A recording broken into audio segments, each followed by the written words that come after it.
boa tarde, eu me chamo Laiane de Moura e vou te fazer companhia a partir de hoje aqui no Brasil TV, seu novo informativo que vai ao ar todos os dias a partir das 19h45. Muito obrigado a você que nos acompanha. O transporte coletivo de Cuiabá vai passar por alterações nas linhas 525B e na linha A22, que atende às regiões do Sucuri e bairro Boa Esperança, respectivamente. Você vai entender melhor nesta reportagem. Confira. São duas linhas que passam a ter mudanças aqui em Cuiabá a partir de hoje. Essas mudanças acontecem para garantir maior fluidez no trânsito, no transporte coletivo e também para atender uma quantidade maior de passageiros que andam de ônibus aqui na capital. O Nicolau Budib, que é o diretor de trânsito da CEMOSP, está aqui conosco. Nicolau, quais são essas linhas que passam por mudanças? Essas linhas são alimentadoras? Uma delas é a alimentadora, né, que é a A22C.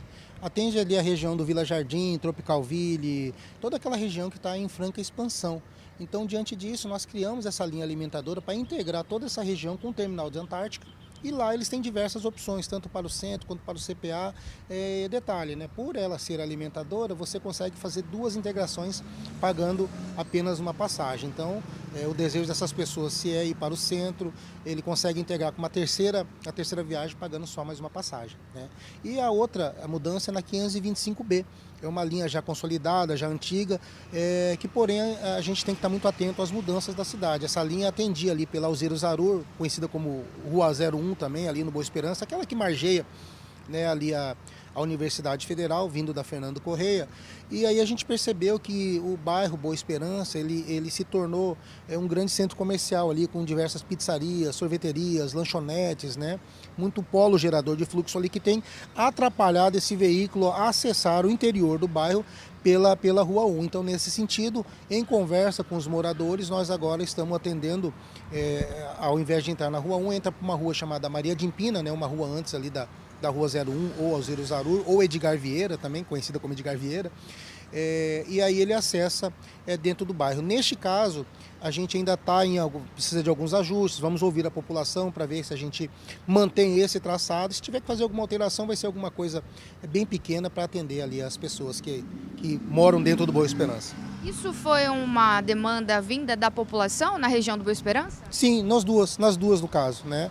Tanto do Tropicalville e Vila Jardim, diversos colaboradores ali, tem algumas indústrias que estão se instalando ali com alguns colaboradores, né? Então a gente entendeu que houve uma quantidade grande de residências ali que surgiram nesses últimos 6 meses, então daí a necessidade. Houve pedido, né, das lideranças comunitárias ali da região, e também no Boa Esperança a liderança também nos procurou solicitando alguns estudos, nos trouxeram a problemática, na verdade, né? E a gente entendeu melhor que o melhor caminho seria alterar o itinerário dentro do Boa Esperança, e aí a gente vamos ver, nós iremos acompanhar, né, para ver como se comporta, né, essa linha, e se tiver que fazer algum ajuste, coisa pequena ali só para desviar de algum polo gerador de fluxo, algum colégio, alguma coisa, devido às ruas serem um pouco mais estreitas, mas a gente faz os ajustes necessários. No caso para o passageiro, muda o local do ponto de ônibus? O que vai mudar para quem pega ônibus aí, depende dessas duas linhas? Na A22, como já é consolidada, né, já tem outras linhas que fazem lá, a gente só aumentou a quantidade de viagens, né? A gente vai ter ônibus ali praticamente de 30 em 30 minutos, de 25 em 25 minutos, já está consolidada. No caso do Boa Esperança, como a gente ainda está nessa semana de testes, né, a gente ainda não demarcou os locais, né? O motorista está orientado ali a estar parando para o passageiro, sempre observando a questão da segurança viária, e assim que a gente consolidar lá, ver que vai ser bem recebido pelas pessoas, a gente já implanta as placas e as devidas sinalizações e também os abrigos de ônibus. Serão mudanças permanentes ou, caso vocês percebam aí que não saiu como esperado, retoma como era antigamente? A gente sempre tem que ter humildade, né, para reconhecer quando a coisa não dá certo. Tem certeza, os estudos técnicos apontam que tudo vai dar certo ali, era o melhor para a região. Agora, se tiver que recuar, a gente recua também, sem problema nenhum. Vamos só reforçar então quais são as duas linhas que passam a ter mudanças. A 22C, né, uma linha alimentadora criada, e a 525B, que atende especificamente o interior ali do bairro Boa Esperança. Obrigada, então, ao Nicolau Budib, ele que é o diretor de transportes da CEMOSP, conversando com a gente, explicando sobre as linhas alimentadoras que passam a ter mudanças a partir de hoje. Os servidores da saúde de Cuiabá continuam com o indicativo de greve caso o prefeito da capital não pague o adicional de insalubridade da maneira correta. Você vai entender agora nesta reportagem um pouco melhor essa situação. Confira. Sindicalistas e representantes dos servidores da saúde de Cuiabá decidiram não votar indicativo de greve por estratégia de negociação. Segundo as lideranças, não seria o momento ideal. O entendimento da categoria e dos sindicatos é o seguinte, nós não temos a prova cabal do corte. Como não tem a prova cabal do corte, que é no salário do trabalhador, nós não temos sequer como entrar com mandato de segurança, porque não tem a prova do crime. Eu também não tenho como votar no indicativo de greve, no nosso entendimento. Por quê? Porque esse indicativo de greve, não tendo a prova do corte, poderia gerar desconformidade com a lei e possibilitando o corte do prêmio saúde que hoje os trabalhadores têm. Então, pisando em ovos, nós entendemos, enquanto sindicato, que votaremos o estado de greve. O que é o estado de greve? A gente vota pela aprovação da greve, mas essa greve só é startada quando de fato sair o pagamento e a gente evidenciar que realmente o prefeito cumpriu o que ele estava falando que iria fazer. Aí será o momento de defragrar a greve. A discussão é motivada pelo pagamento de adicional de insalubridade, tendo referência salarial do início da carreira do servidor, não o vencimento atual. Mas como medir os riscos à saúde dos técnicos, enfermeiros e médicos? O caminho seria o levantamento técnico a ser realizado pela vigilância sanitária. Se ele quer cumprir o TAC, ele tem que fazer o laudo, não mexer na base de cálculo. E se ele mexer na base de cálculo, ele vai estar tanto descumprindo o TAC, porque o TAC não fala isso, ele não fala sobre a base de cálculo, e vai estar descumprindo sim a lei, porque tem diversas leis de carreira que versam sobre o vencimento base, a insalubridade sendo paga sobre o vencimento base. Então ele não vai estar cumprindo a lei. Então ele não cumpre nenhum nem outro, nem o TAC nem a lei. E essa que é a problemática. No fim da tarde, o prefeito Abílio Brunini foi até a Praça Alencastro para defender o cumprimento da Lei 152 de 2007. O inciso 2º diz que o adicional de insalubridade incidirá sobre o menor salário base da carreira do servidor, calculado com base nos percentuais assim definidos. Grau mínimo de insalubridade, 10%. Grau médio, 20%. Grau máximo de insalubridade, 40%. O debate entre prefeito e servidores seguiu por mais de 1 hora. Você falou que você dá todo aval para o paciente. Aí o paciente chega agredindo, dando cantando na cara da gente. Desde que você aprovou essa lei sua. Você fala de lei, mas você nunca aprovou uma lei para nos proteger. Então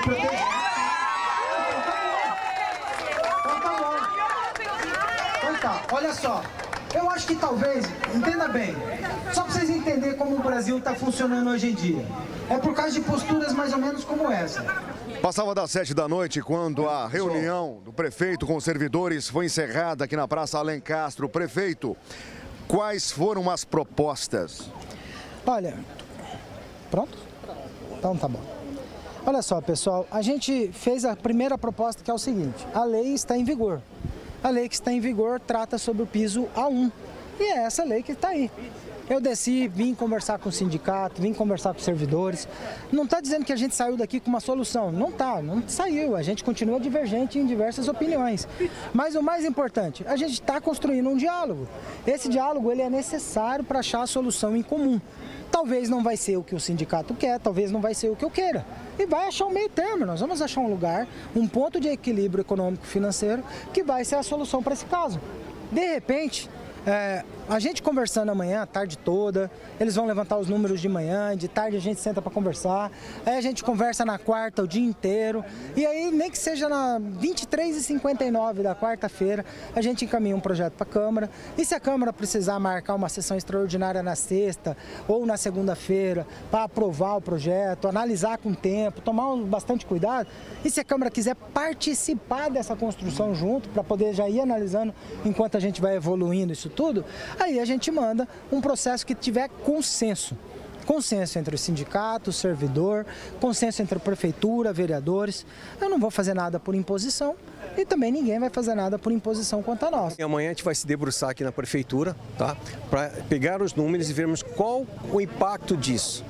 O sindicato não se furta da mesa de negociação, os sindicatos não se furtam da mesa de negociação. Nós estaremos aqui com o prefeito e nós queremos sim achar um denominador comum para que o servidor não corra o risco de ter o seu salário dilapidado com 30% de perda salarial. A Câmara de Vereadores de Cuiabá também entrou na discussão sobre o pagamento do adicional de insalubridade aos profissionais da saúde. Que o tema ainda é insalubridade. Os vereadores consideram que o prefeito da capital, Abílio Brunini, não estaria conduzindo muito bem esta crise. Hoje, por exemplo, deve ter uma reunião que vai acontecer no período da tarde. Segundo a própria assessoria de comunicação do prefeito, ele teria desmarcado toda a agenda justamente para discutir esse tema tão sensível. Segundo a assessoria, todas as categorias da saúde foram convidadas e também alguns vereadores para terem um entendimento em relação à folha de pagamento desse próximo mês de outubro e também todos os elementos que precisam ser acordados em relação a esse tema tão sensível. Mas os vereadores aqui, por enquanto, criticam a atuação do prefeito nessa crise. A insalubridade, ela precisa ser calculada de acordo com o ambiente, sim. Nesse ponto, ele está correto. Mas há formas de calcular sem causar grandes prejuízos para as categorias. Existem, sim, pessoas que vão perder porque estão trabalhando em setores administrativos que não têm essa insalubridade, mas a gente precisa entender que tem gente que está prestes a aposentar e que estava vivendo esse caos de composição salarial com insalubridade. Está correto isso? Não, não está correto. Mas então não é hora de ver o PCCS? Não é hora de ver o plano de carreira dessas pessoas? Não é hora de ver que essas pessoas estão trabalhando com uma composição salarial equivocada e que em 10 meses de gestão, com o TAC vigente desde a gestão passada, isso não foi olhado? Eu concordo que não dá para confiar na Bioseg, mas eu discordo do prefeito quando ele fala que em 30 dias ele vai fazer todos os laudos através da vigilância sanitária, vai fazer um projeto justo, vai trazer para essa casa, como ele disse ali, talvez na sexta-feira agora.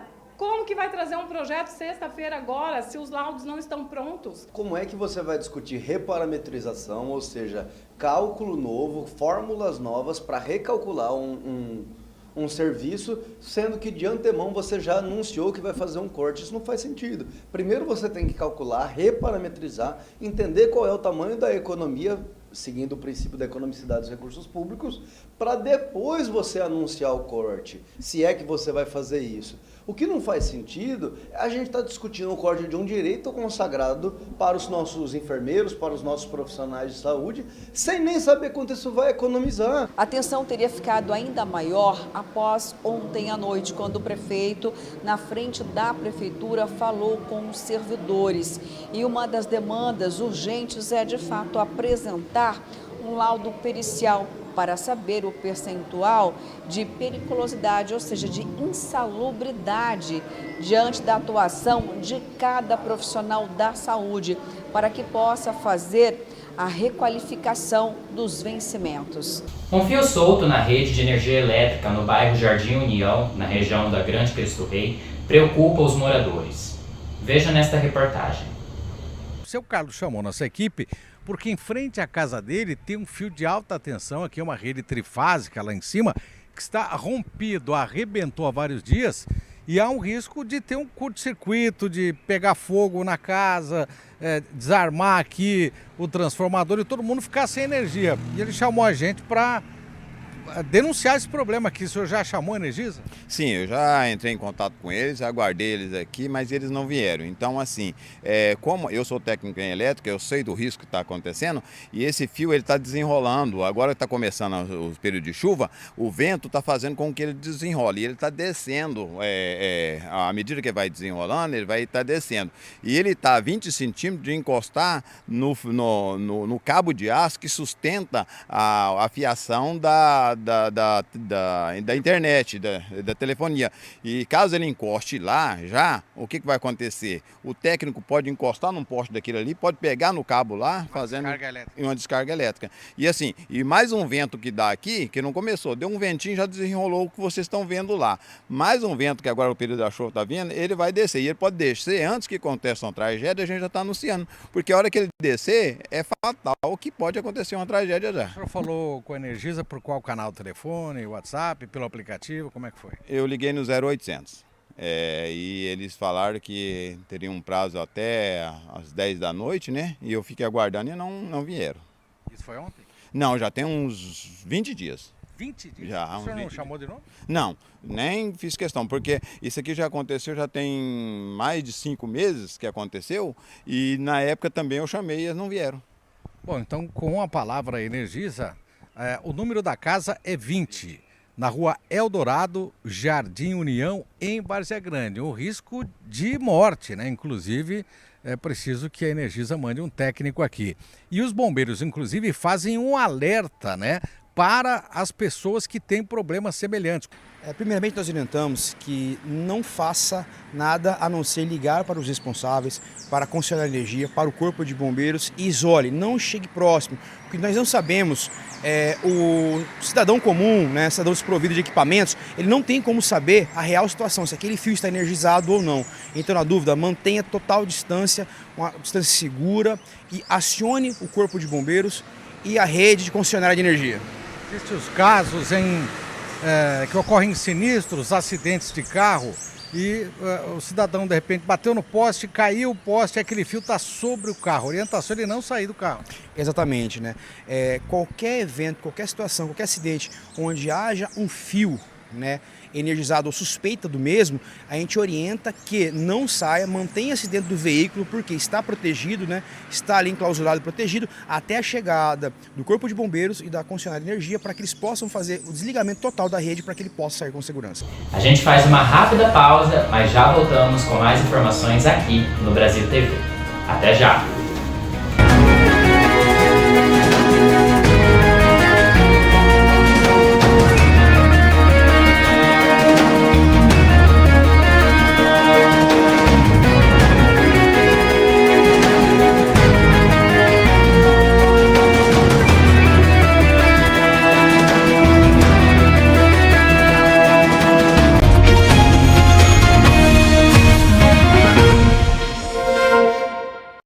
O Brasil TV está de volta e na sua tela agora imagens ao vivo da Avenida do CPA.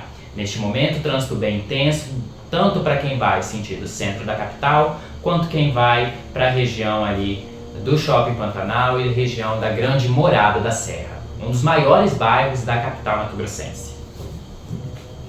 Vamos agora a um giro de notícias pelo estado. Confira. Pausa no intervalo para acompanhar o lançamento do programa Estudante Cidadão do Futuro. Lançado pela Controladoria Geral do Estado, o programa vai estimular a visita dos estudantes a órgãos públicos e a aproximação dos jovens com a rotina de trabalho dos servidores públicos e dos políticos. Nesta primeira edição, 10 escolas com grupos de 15 alunos cada vão produzir um vídeo e concorrer a prêmios em dinheiro. O programa vai funcionar da seguinte forma: os alunos eles vão receber uma formação em cidadania e em ética digital. Depois disso, vão formar-se times de 15 alunos, representando cada uma das 10 escolas. Esses alunos eles vão produzir um vídeo, né, um conteúdo ali sobre integridade, sobre ética digital, no modo deles, então como eles falam. Então a gente quer que eles traduzam o nosso conteúdo. Eles vão conhecer as instituições, eles vão conhecer o TRE, vão saber como os seus representantes são eleitos, vão saber como o governador trabalha, vão conhecer o TCE, vão conhecer a Assembleia, vão saber onde os números do Estado estão. Então eles vão ter toda uma formação técnica para isso. O secretário de Educação, Alain Porto, comentou a importância do programa, que já irá premiar os melhores trabalhos no mês de dezembro. É interessante a gente já despertar nessa faixa etária dos estudantes do ensino médio, que vão até ali 17, 18 anos, para que eles também possam participar. Com isso a gente quer aumentar a transparência, né, do serviço público, para que também eles conheçam os investimentos que estão acontecendo na educação. Os estudantes que alcançarem o primeiro lugar vai ter premiação de R$3.000, segundo lugar R$2.000 e o terceiro lugar R$1.000. Então é um incentivo para os estudantes, para o grêmio das escolas, que vão estar participando ativamente desse processo, e também os professores. A escolha da data para a vistoria foi específica: o Dia das Crianças. O vice-governador Otaviano Pivetta acompanhou o prefeito Abílio Brunini. A obra, que começou em 2023, ainda no período da intervenção estadual na saúde de Cuiabá, recebeu um investimento de R$ 11.800.000. A unidade contará com consultórios, salas de risco, áreas de exame, sala de medicação e observação com 8 leitos, além de farmácia. A referência especializada será aqui, porque aqui nós teremos a mão de obra de pediatras e toda uma equipe multidisciplinar que tem já o perfil para atendimento das crianças. Então, se vocês observarem, já é uma estrutura que tem todo um perfil lúdico, acolhedor, então uma mão de obra especializada para o cuidado das crianças. Todos os atendimentos que você encontra numa UPA, você vai encontrar aqui. Tudo que você encontra na Santa Casa, por exemplo, o atendimento da Santa Casa, você vai encontrar aqui. Aqui é porta aberta 24 horas para atendimento médico infantil. Este hospital infantil também é uma maneira de agraciar as mulheres, porque nós mulheres sabemos, quando a gente tem a possibilidade de saber que o nosso filho vai estar com um suporte bom, a gente consegue fazer as coisas mais tranquilamente. O vice-governador destacou os investimentos feitos pelo Estado na saúde. Nós estamos, nesse momento, investindo cerca de 3 bilhões de reais na construção de 6 grandes hospitais, 1,5 bilhão na construção, mais 1,5 bilhão em equipamentos imobiliários. O município aqui entregando um hospital infantil dessa qualidade, Abílio. Isso é muito importante e terá do Estado de Mato Grosso todo o apoio, com certeza. O espaço foi pensado no acolhimento das crianças, com elementos lúdicos na decoração.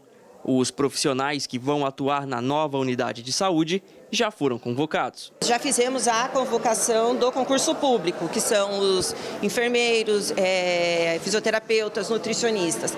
Técnicos de enfermagem, nós fizemos a convocação do processo seletivo que já tinha sido lançado. E a mão de obra médica especializada em pediatria, nós lançamos alguns processos para ver qual fica pronto mais rápido. O Centro Médico Infantil irá funcionar no antigo prédio do Pronto-Socorro de Cuiabá e terá a capacidade para fazer até 18 mil atendimentos por mês. O nome do hospital é uma homenagem ao pequeno Antony Gabriel de Souza Gomes. O garoto, que sonhava ser jogador de futebol, morreu no dia 5 de março deste ano. Ele sofreu um aneurisma cerebral durante um treino. Na época, a família procurou uma unidade de saúde, mas o atendimento recebido não foi o adequado. Hoje eu peço só para Deus tirar as imagens que eu passei naquela UPA. E não foi fácil. Você ter que carregar seu filho no braço, sendo que tem um monte de gente que pode te ajudar. A prefeitura aguarda a finalização de alguns ajustes na aquisição de equipamentos para que o Centro Médico Infantil possa funcionar. Essa visita nossa não é uma inauguração. Nós, na nossa gestão, não vamos inaugurar obras que não possam ser entregues para funcionar imediatamente. Ou seja, até o final do mês de novembro, a gente está entregando essa unidade com porta aberta para a população entrar e ser atendida. O Brasil TV fica por aqui. Obrigado pela sua companhia, pela sua audiência e pela sua preferência. Para rever a edição de hoje, basta acessar a nossa página no YouTube, @Rede Livre Oficial. Você fica agora com a sua programação local e a gente volta a se encontrar amanhã às 19h45 da noite. Obrigado pela companhia e até amanhã. Tchau, pessoal!